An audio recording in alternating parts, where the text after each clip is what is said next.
Presentation Hero Academy presents the slide, lesson number 3 of the 17 lessons of the presentation design module. We all know that our presentation is made of slides, but what is a slide? How do we define it? Well, the slide, we can think of it as the main unit of content of our presentation.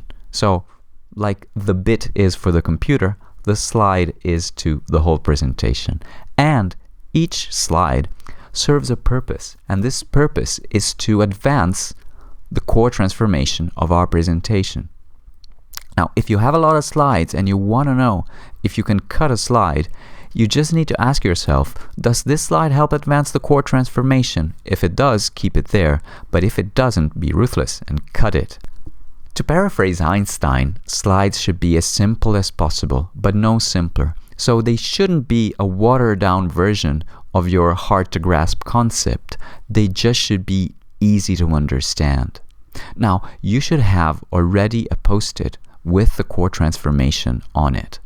Add another one with the title of your presentation, and at that point, create a single sticky note for each of the slides of your presentation. Don't try to represent the whole slide there. Just write down the main concept or the title of that slide. At this point, you should have a number of slides and a number of sticky notes that contribute to the build-up. Some slides that provide a climax, and then a number of slides on the sticky notes that represent the ending of your presentation.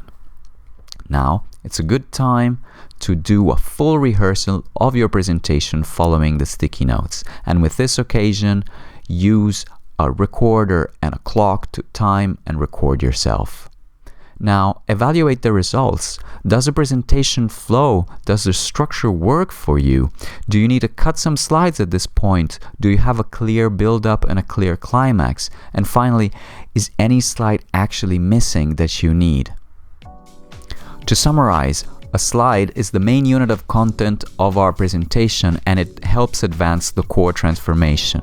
Lay out the whole structure of your presentation through sticky notes, and once you have that structure, rehearse your presentation one first time.